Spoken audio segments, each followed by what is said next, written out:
Oke teman-teman, jadi ini sebuah ketidaksengajaan ya, karena kita jalan-jalan dan kebetulan kita mendapati sebenarnya ada satu kepercayaan atau satu cerita magis sebenarnya yang mewakili dari tempat-tempat ini. Ini kan kalau nggak salah tempat dari bekas reruntuhan lahar panas waktu itu ya.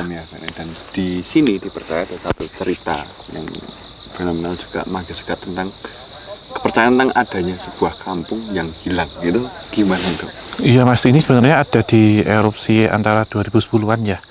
Jadi kampung yang hilang di sini adalah kampung yang waktu itu terkena muntahan dari lahar yang melintasi Kali Gendol waktu itu, yang menerjang pemukiman pedukuhan yang ada di bantaran dan sekelilingnya Mas. Sehingga kalau kita lihat ya tadi waktu di bunker itu kan ketebalan material vulkanik itu kan 5-7 meter. Sehingga ada beberapa kampung yang waktu itu terkubur gitu Mas. Dan terkubur di sini tidak hanya bangunannya, tetapi ada juga warga-warganya yang terkubur dan sampai hari ini susah untuk dievakuasi. Ya. Akhirnya cerita tentang kampung yang lain, tentang kampung yang tiba-tiba langsung ngilang celing gitu. Enggak Mas, ini ya dampak dari bencana alam waktu itu. Dan menurut perhitungan ya, jumlah korban tahun 2010 itu ratusan. Dan antara versinya banyak Mas. Antara versi A, versi B ada yang menyebutkan 250, ada yang 300, ada yang 350. Berbeda-beda. Karena ada juga yang mendapatkan data itu dari korban yang berhasil dievakuasi. Tetapi yang tidak bisa dievakuasi itu ada yang diperhitungkan menggunakan KK, contohnya kartu keluarga atau pemetaan tempat. Sehingga jumlahnya jadi banyak versi gitu. Dan masih banyak ya Mas tentang kampung yang hilang itu sebenarnya yang belum dievakuasi di sini sebenarnya masih banyak. Masih banyak Mas. Dan ini kalau saya lihat ya secara ini ya global semua itu memang masih ada ratusan korban yang masih terpendam sampai hari ini, beserta rumah, kemudian harta benda, hewan ternak juga macam-macam gitu. Itu kenapa ya sampai sekarang nggak dievakuasi itu? Kira-kira kenapa? Karena apakah mungkin struktur tanahnya sudah membatu gitu, iya Mas, atau materialnya sudah susah Mas, sudah memang ya? membatu, sudah rekat ya. Dan itu pun kalau kalau dilakukan evakuasi, digali lagi, itu seperti kasus-kasus yang terjadi di bencana tanah longsor Mas. Jadi materialnya itu udah puluhan ribu ton mungkin ya, jadi sudah susah. Dan kemungkinan juga kalaupun dievakuasi jenazahnya sudah tidak utuh. Karena mengingat material yang waktu itu melintas itu kan selain membawa bebatuan vulkanik pijar ya panas, juga awan panas yang suhunya di atas 600-700 derajat atau bahkan 400-700 derajat, sehingga jenazah-jenazah itu pasti sudah rusak dan susah sekali untuk dikenali juga Mas. Cara untuk menelisik ini sebenarnya yang wafat siapa gitu sudah susah. Tapi kalau dari kampung yang hilang itu sendiri, itu apakah ini otomatis kan kita bisa bicara bahwa banyak kehidupan yang terkubur dalam sana, tapi apakah tempat itu juga punya daya magisnya tersendiri? Iya, pasti Mas. Ini kalau kita rasakan ya, ini sebenarnya kita memilih tempat ini karena tempat ini kami anggap aman ya. Karena kalau di sana memang pertama kita ada di pinggiran sungai dan itu rawan longsor juga karena sudah diberikan garis tadi. Dan residualnya menurut saya sedih kalau di sana, lebih enakan di sini, lebih tenang gitu. Dan ini juga mewakili. Karena kalau di sana memang masih banyak permintaan tolong gitu, kemudian tangis, dan juga yang saya tangkap riuhnya itu ada satu cerita gini Mas. Kejadiannya itu kan dini hari ya. Jadi ada seorang ibu waktu itu karena mendengarkan gemuruh, kemudian keluar rumah, tapi masih ingat dengan anaknya yang masih tidur di dalam.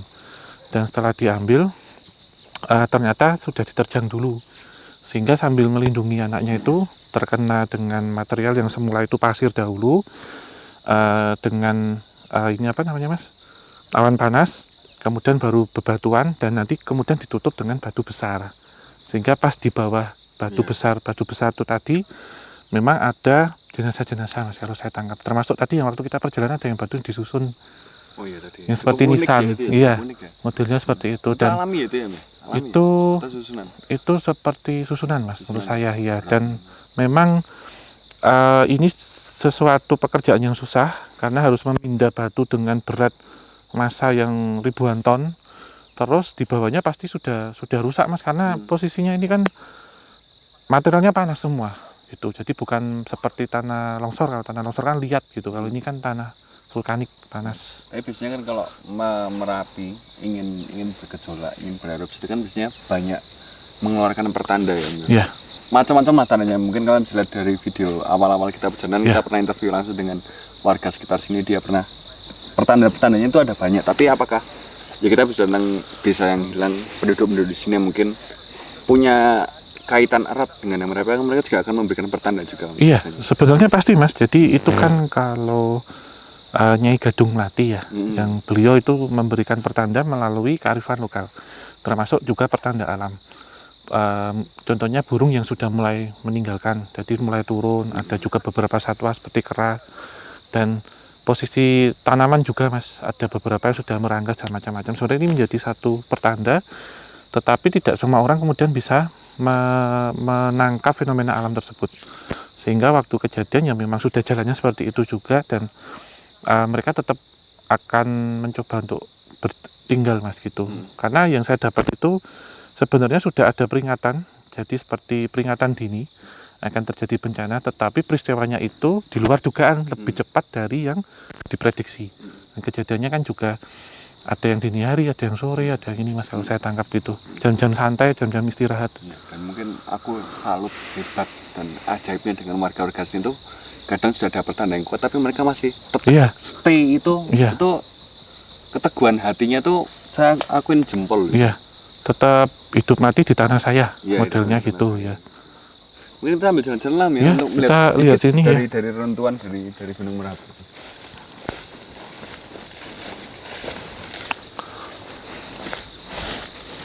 Ini bekas rumahnya ini. Iya, ini dulu luas Mas sampai sana, jadi ini satu pemukiman. Satu kampung-kampung lah ya. Ini rumah satu, rumah dua.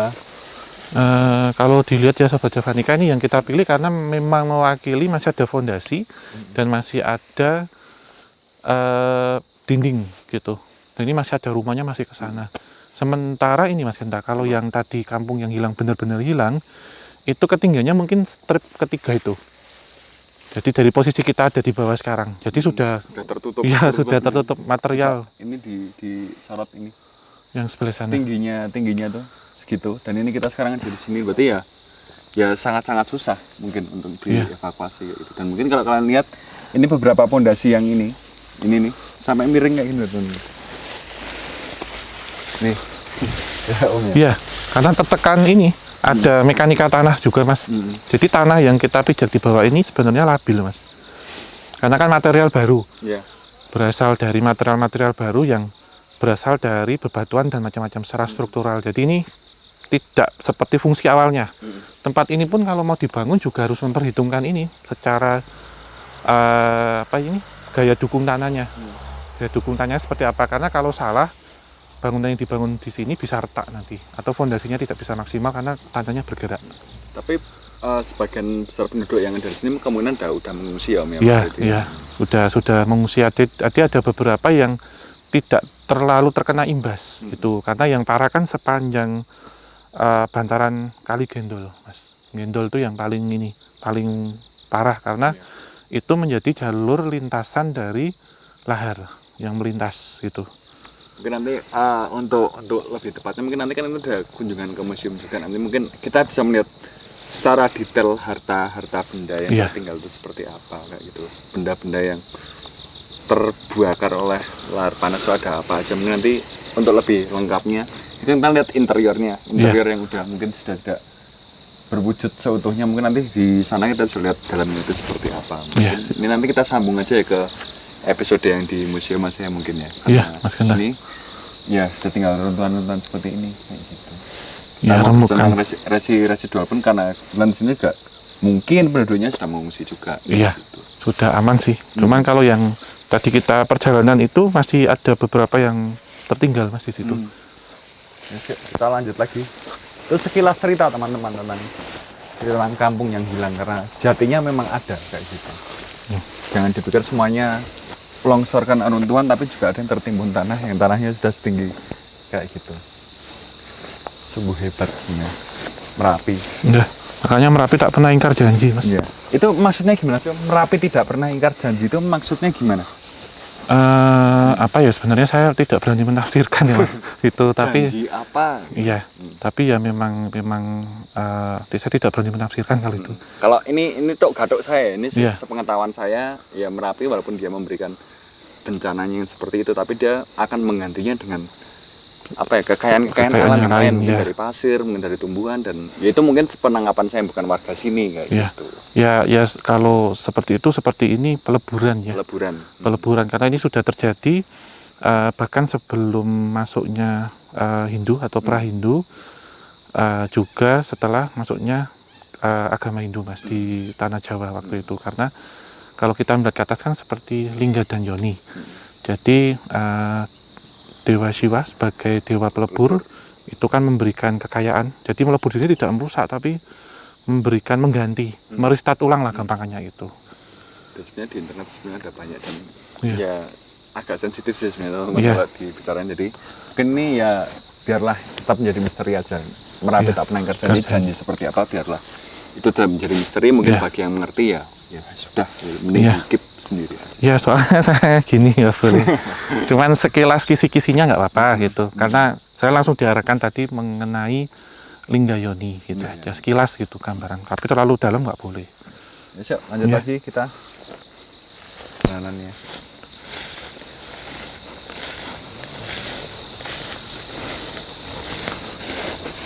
Bisa kolam lele ya ini ya? Iya, ini bekas kolam, ini bagian belakangnya ini Mas. Kan penduduk sini juga ini miara selain ikan juga sapi yang banyak. Nanti pas di Museum Sisa Hartaku ada.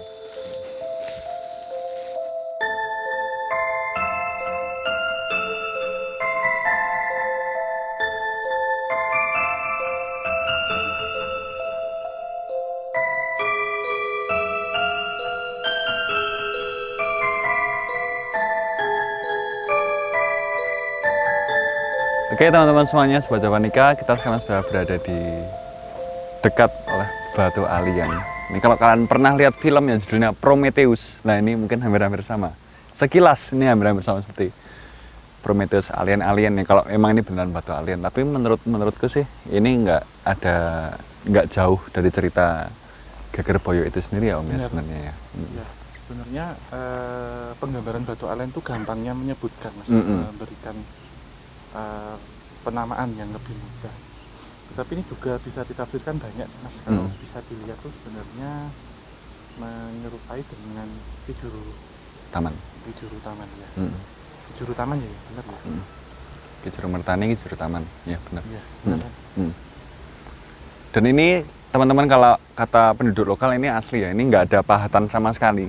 Ini nggak ada pahatannya sama sekali. Ini benar-benar real terbawa dari sana. Itu kalau nanti di ini ya kita lihat dari jalurnya, ini memang benar-benar batu sebesar ini gelundung dari sana. Jadi ya kalian bisa bayangkan betapa maha dahsyatnya waktu itu erupsi Gunung Merapi waktu itu, dari arah sana batu sebesar ini bisa sampai sini kayak gitu. Iya. Kenapa Om? Iya, ini sebenarnya kalau yang tadi sempat sudah kita bahas ya, kita ke arah sana itu memang banyak perkampungannya nih. Dan salah satunya ini sebagai contoh itu di atasnya sudah banyak batu-batu seperti ini, sehingga kalau kita bayangkan untuk untuk ekskavasi ataupun untuk penyelamatan itu sudah susah. Dan kalau kita melihat di sini memang ini menjadi satu pertanda bagaimana dahsyatnya erupsi waktu itu. Ya, sehingga batu yang seperti ini pun bisa sampai sini gitu Mas. Kekuatannya seperti apa gitu, walaupun ini kan masih berkilo-kilometer kalau naik ke atas. Tapi aneh kan ini ditok-gatuk sama ceritanya Kijuru Taman. Kenapa dia akhirnya berpindah ke sini Om? Ya, ini sebenarnya bergeser Mas, dari pakem awalnya ya. Kalau kita lihat Geger Boyo waktu itu sudah tidak ada tuh. Kemudian ini memberikan isyarat bagaimana kalau batu ini nanti bisa sampai ke kota gitu. Karena ini masih di sekitaran lereng Merapi gitu. Dan memang penggambaran di sini adalah abdinya beliau juga, yang secara aura, secara penggambaran itu terlihat di sini, dituangkan di sini. Jadi sebenarnya ini akan banyak opini juga multi tafsir pengertiannya seperti apa, tetapi ini menggambarkan wajah. Jadi wajah yang seperti murung gitu Mas, antara iya dan tidak. Sedih ya kayaknya. Sedih ya, antara saya melepas tugas ini pertama atau memang yang saya jaga gitu berkaitan dengan itu gitu. Polemik jadinya menurut kalau kita lihat secara ini ya Mas ya, bentuk muka gitu. Buat teman-teman yang mungkin belum begitu tahu tentang siapa sebenarnya Ki Juru Taman, ini mungkin sedikit cerita aja. Dia itu dulunya adalah abdinya dari siapa? Yang Panembahan Senopati. Yang Panembahan Senopati yang waktu itu yang Panembahan Senopati kan sedang bertemu dengan penguasa Pantai Selatan ya Ibu Ratu Kidul, dan beliau itu intinya nggak boleh makan apa gitu loh ya. Iya. Sebutkan telur Mas. Telur. Ya, seperti induk blorok lah gitu. Nah, saat diberikan hadiah itu sebenarnya tidak boleh, tetapi kemudian didahar. Lantas beliau kemudian berubah wujudnya. Ya, menjelma di sini sebenarnya secara energi Mas, secara spiritual, sehingga beliau berjanji karena tetap ingin menjadi seorang abdi kinasi yang setia, saya bantu menjaga anak cucunya, anak keturunannya Mataram. Mataram. Tapi saya nanti akan purna tugas, salah satunya pensiun dini ketika anak-anakmu sudah lupa, gitu aja. Lupa dengan jati diri bangsa lah gampangannya. Mau Jawa yang Jawa nih bahasanya gitu. Dan akhirnya mitos yang selama ini tidak terbantahkan bahwasanya lahar panas atau awan panas itu tidak akan menerjang kota Yogyakarta, akhirnya terbantahkan juga di tahun 2006 atau 10 nih erupsi 610 karena dua erupsi besar ya, 2006 2010.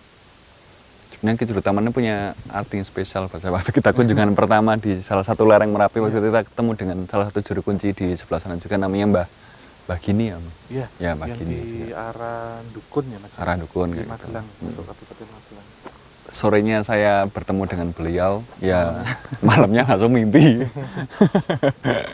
Tapi ajaib sih ini sih. Ya.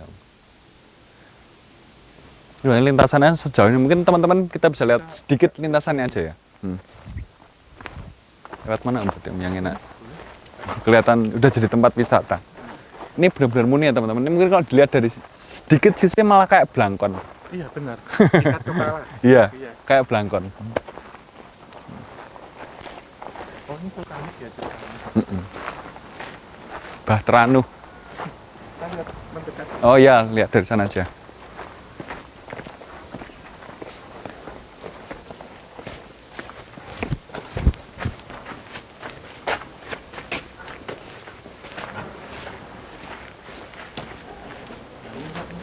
Wow.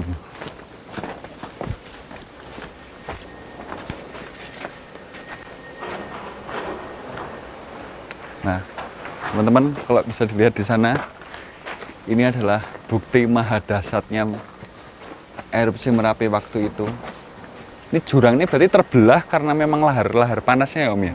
Ini lintasan Mas. Lintasan jadi ya? Dilalui dan material-material itu yang mengendap, yang tertinggal di bawahnya karena saat lahar menerjang itu kan tidak hanya diiringi dengan material ya, material vulkanik, tapi juga awan panas. Sehingga itu menarik beberapa yang ada di sini, dan ini juga meninggalkan berkah sekarang ya. Kita lihat ada pertambangan batu, kemudian ada pertambangan pasir gitu. Itu nanti tadi kalau digaduh-gaduh sama Merapi tidak pernah ingkar janji, menurut versi awam seperti saya mungkin ini gitu. Tapi kan pasti ada versi yang lebih dalamnya, versi yang lebih spiritualis itu kan masih ada itu. Memberikan keberkahan lah. Iya. Berjanji akan setelah ada peleburan pasti nanti akan memberikan keberkahan secara umum ini ya, karena memang ada, benar disampaikan Mas Gunta, ada yang lebih mendalam, tapi itu bukan wewenang kita untuk menyampaikan gitu. Tapi pertanyaan Om, andaikan memang Ki Juru Mertani atau Ki Juru Taman itu sudah tidak bertugas lagi di Gegerboyo atau di Gunung Merapi, sekarang beliau ini ada di mana? Apakah tetap dari kejauhan memandang ya tak jogo tapi suka lah gitu atau gimana? Iya, tetap dari kejauhan Mas, tetap menjaga, tetapi seperti beliau sudah habis kontrak lah gitu. Tidak, istilahnya berbeda dengan zaman dulu yang memang melindungi ya, tetapi sekarang hanya mengayomi gitu. Hanya memberikan petua ataupun melihat, menunggu kapan lagi ini akan saya diberi tugas gitu. Atau berharap nanti apa yang saya sampaikan ini semoga apa yang saya jaga itu akan ingat gitu, sehingga saya akan diberi tugas kembali. Tapi kalau dilihat dari secara magis ya, batu itu tadi apakah punya power punya sendiri? Mas, besar gitu. Besar. Itu juga berkaitan dengan gerbang antar dimensi yang menghubungkan wilayah di sini terutama ini pos ya kalau saya tangkap, karena Kali Gendel ini kan dilintasi ini mas, iring-iringan lampor juga yang kereta kencana dari pantai selatan. Dan semua ini ya mas, semua akses yang berada di selatan itu semuanya lintasnya sini semua. Akses di sini adalah akses metafisika, akses gaib. Terutama kemarin waktu masuki bulan Suro, waktu Keraton Merapi hajatan dalam dengan Keraton Kidul, itu semua iring-iringannya, kemantennya semuanya lewat sini. Berarti cukup ramai kemarin malam Suro. Malah di sini kalau orang-orang yang bisa mungkin wah mending di sini nonton pawai gitu. Ibaratnya kayak nonton pawai. Ini udah seperti Jalan Malioboro yang waktu ada pawai atau royal wedding, modelnya gitu, bunga-bunganya semua di jamu. Tapi ini memang selain itu juga menjadi lintasan utama yang sudah kita sebut lagi, material vulkanik dari Gunung Merapi pasti melintas ini. Iya. Tapi kalau dilihat dari kacamata metafisika, ini jalur ini terlihatnya seperti apa? Tetap bentuknya sama seperti ini atau megah-megah sedikit? Megah, mas, ini bentuknya seperti jalan tol mas, aksesnya. Jadi berkelok-kelok gini tapi masih ada lampu-lampu, ada karpet merahnya gitu. Naik langsung ke atas karena pasti pertama nanti akan masuk gerbang dulu, jadi ke keraton yang tadi sudah kita sampaikan. Sowan dulu dengan Gusti Kanjeng Ratu Haja Sekar Kedaton, baru nanti ke puncak. Kembali lagi ke batu tadi ya. Kalau memang dipercaya batu itu punya power atau magis yang sangat-sangat hebat, itu apakah sering juga ada orang yang mencoba untuk? Banyak mas. Tapi tidak berhasil karena itu memang seperti paku bumi. Jadi fungsinya saya diberikan satu hal lagi. Fungsinya itu ada seperti menancapkan paku bumi mas, agar lereng di sini tidak longsor. Satu fungsinya itu, jadi menjaga keseimbangan alam. Gitu. Jadi buat teman-teman yang datang ke sini, wes nggak usah sok dididil-didili, dan ini udah bagus kayak gini. Jangan divandal juga sih, ya karena sangat-sangat sayang. Dan itu juga pernah ada, soalnya saya pernah ada dengar satu cerita bahwa biasanya benda-benda yang seperti ini punya kekuatan sendiri. Kamu menetel satu sedikit pun itu, wah udah wes. Nanti efeknya. Kalau kesurupan atau kerasukan masih mending mas, kalau suruh mengembalikan seperti awal gitu. Yang menjadi PR. Jadi kita tetap harus jaga etika ya dimanapun itu. Kita melihat di sini selain memang ada sisi magis juga ini merupakan bagian dari alam. Jadi tidak sembarangan untuk kita merubah, merusak, memindah, membawa, mencongkel dan macam-macam. Itu sih. Ya. Terus sekilas cerita ya tentang batu alien yang banyak beredar di internet, tapi mungkin ceritanya masih simpang siur. Ini mungkin adalah salah satu versi dari kami yang kami percaya bahwa batu alien ini adalah mungkin ya sisa-sisa monumental dari Ki Juru Montaran atau Ki Juru Taman itu sendiri. Mungkin itu lebih lengkapnya lagi kita pernah menuliskannya itu di artikel kita ada, di artikel sosial media ada, dan di buku kita pun di buku pertama ya kalau nggak salah. Di buku pertama, buku kedua, buku 1, 2 kalau nggak salah itu ada juga di situ. Jadi nanti kalian bisa baca-baca lagi untuk mendalami lagi, dan siapa tahu kalian tertarik untuk mengulik siapa sebenarnya Ki Juru Taman itu kayak gitu. Harapan kita sih seperti itu kayak gitu. Jadi mungkin setelah ini kita akan lanjut lagi next ke destinasi terakhir kita dari sekian perjalanan ini, kita akan mengunjungi museum ya Om ya. Iya, nanti kita akan melihat museum sisa hartaku. Ini agak salfok ya karena pemandangannya luar biasa kalau di sini. Kremun-kremun sama embun-embun Sidomukti. Yes. Kita mengejar sore, Mas. Ya. Nunggu.